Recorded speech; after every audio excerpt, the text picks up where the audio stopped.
Well, overnight, the International Monetary Fund warned Australia is likely to have the highest inflation of any developed nation except Slovakia in the coming 12 months. It's urging government to cut spending, something that the current government will struggle with in an expected tight-run election campaign. Well, Warren Hogan is an economic consultant with Judo Bank and joins me now. Warren, this is the consequence of the government spending, of all of the inaction, and the fact that our economy is not crunched with higher interest rates as other countries were.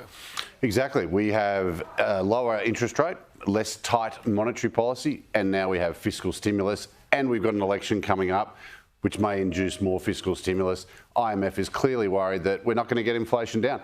Their numbers that they gave, 3% inflation this year, 3.6% next year, are affected by those government subsidies for rent, for energy.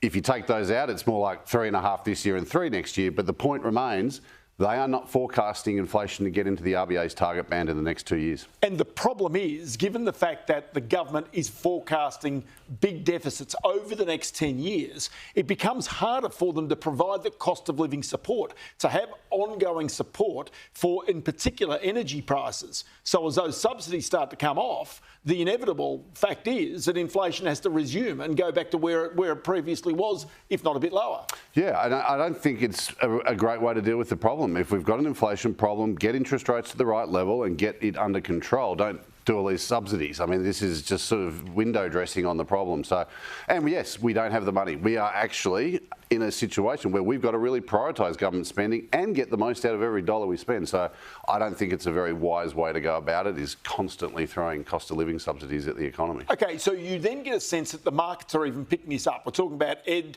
and the big fall in the markets yesterday, which came not only out of the stock market, but also out of the bond markets as well. Now investors are starting to feel a bit concerned that these interest rates are not coming down here anytime soon. And as a result, they're starting to sell off bonds. They're starting to sell off the stock market as well. I think that's exactly right. And I think the bond market move is the more significant. The share market has reacted to the bond market, and that is the 10-year bond yield, the 10-year interest rate out of the US, the global benchmark for the cost of money, has gone up a long way in the last few weeks. And this week it's gone up 20, 30 basis points, and not on any obvious sort of trigger point like a high employment number or inflation number or something. So this is the market saying we got too aggressive in pricing in Fed rate cuts.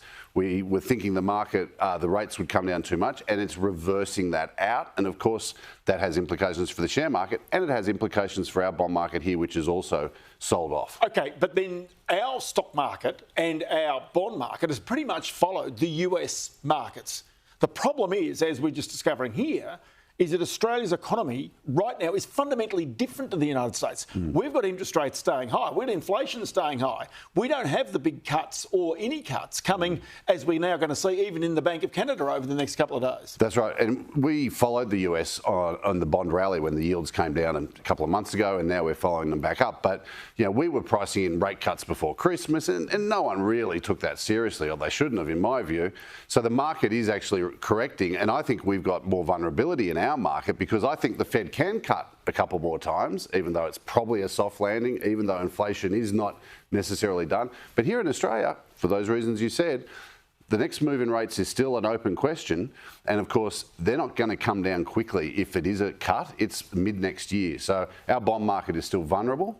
And of course, that's a reflection of an economy that's running hot still. And the reality is also that between now and when the first rate cut comes, whenever it does come, there has to be economic pain. There has to be some hurt. The jobs market probably has to reverse from where it right now is, because at the moment there's still lots of jobs being created. They are, and that's going to actually feed income into the economy, and I'd say support the economy into year end and the start of next year. So if you think there's a rate cut coming, whether it's early next year, mid next year, the economy has to turn around, because we're not going to get rid of this inflation on a sustained basis. But hang on, can I jump in there? Wasn't that the plan?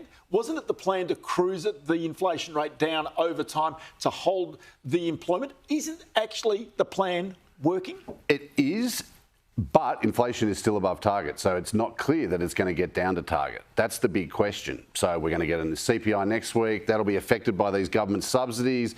The IMF, they don't think the plan's going to work. They think inflation is going to remain above target for the next 2 years. So taking that at face value, it's still an open question. And the employment numbers, much stronger than anyone thought. They've been at 40,000 a month this year. At the beginning of the year, the RBA thought it'd be likely to be 10,000 a month. So we are getting more employment. Warren Hogan, always good to have you in the program. Many thanks for your time today. Thanks, Ross.